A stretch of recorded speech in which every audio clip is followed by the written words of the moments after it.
A lot of people have been talking about the Minnesota shooting, the assassination of some legal officials, and a lot of people are trying to make this all about politics so that they can somehow blame it on the current political climate. Well, is that the case? I don't think so, and I want to tell you why.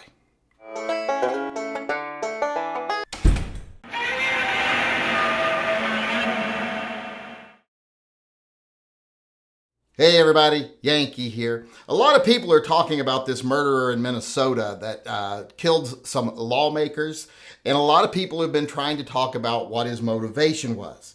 Is it political? Is he right-wing? Is he left-wing? Is he Republican? Is he a Democrat? Oh, he was a big No King supporter. All this stuff. People muddying the waters about the truth. And to be honest, I don't know what to think about him personally as far as his politics are concerned, because it seems like a lot of the misinformation out there is just that, misinformation. I've seen what is supposedly 4 or 5 different pictures of the stuff in his car, and pretty much every time it's been a different car interior.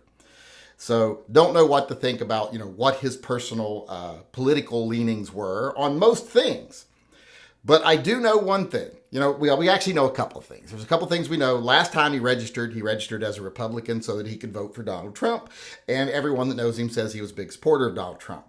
But is that the reason he did what he did? Is this because of Donald Trump and his immigration policies or his this policy or that policy? Is this, a sign that things are worse now than they've ever been and it's because of Donald Trump? Well, I don't think it is. Because I think in the end, what I said the first night we talked about it seems like I might have been right. Because my own personal biases said probably a religious nut job doing something because of his religion. And that seems to be the case. This is a devout evangelical Christian. I believe he's even an official of the church. And he is a staunch anti-abortionist, an anti-abortion activist. And I do believe that is his sole motivating factor behind what he's doing. It isn't any of the current political things that are going on right now. It isn't immigration.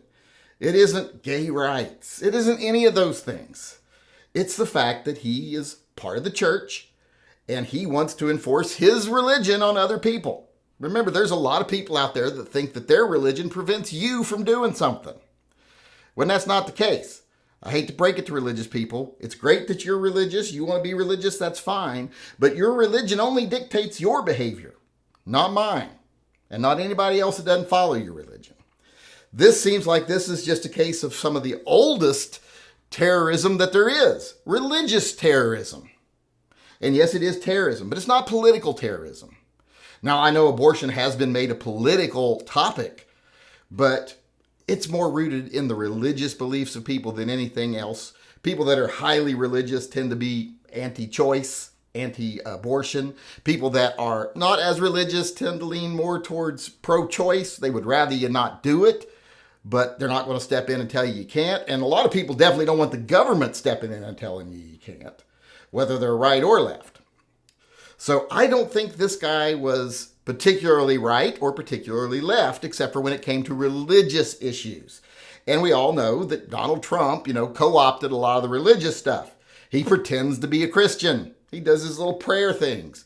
And he's been one of the most anti-religious people ever. Non-religious people, anti-religion ever.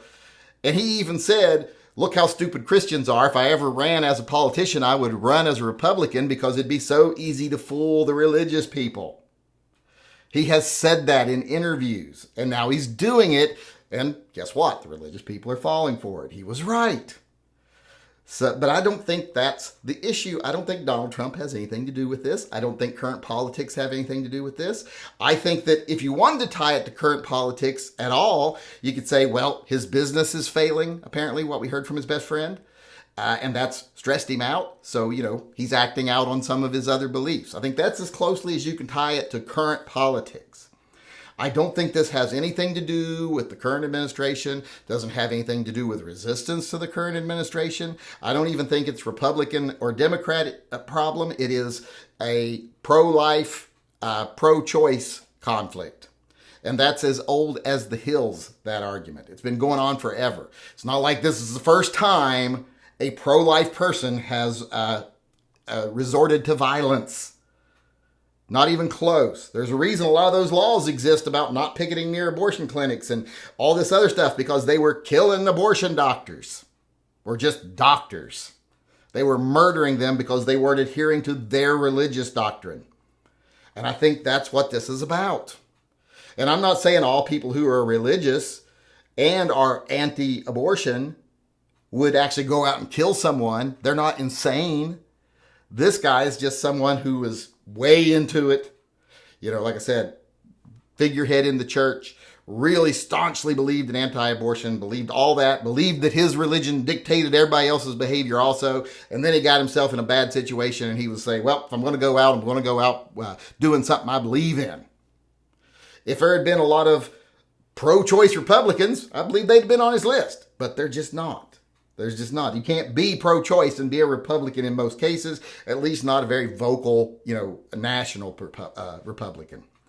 So I think the fact that he's a registered Republican that voted for Trump and he went after Democrats has very little to do with politics or anything going on today. It's got to do with one of the oldest issues in the world, one of the oldest forms of terrorism in the world, and that is a religious person with nothing to lose deciding that he's going to go out and forcing his religion through fear on other people.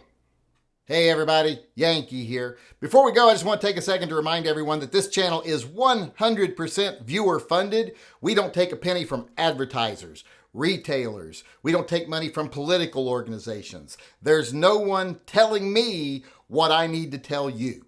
Everything that we do is done through the generosity of our viewers, either buying merchandise or becoming a patron or a Subscribe Star member. You're all the ones that support Pets and Vets and TYMP. And that's the reason I can stay true to myself and loyal only to the people who watch my channel. And I can spend my time talking about what I want to talk about, telling what I think needs to be said, and giving you my uncensored take on things I think you need to hear. So if you'd like to help keep things that way, please support the channel by becoming a patron, a Subscribe Star supporter, or just going over to my web store and buying some merch. The links are all in the upper corner of this video.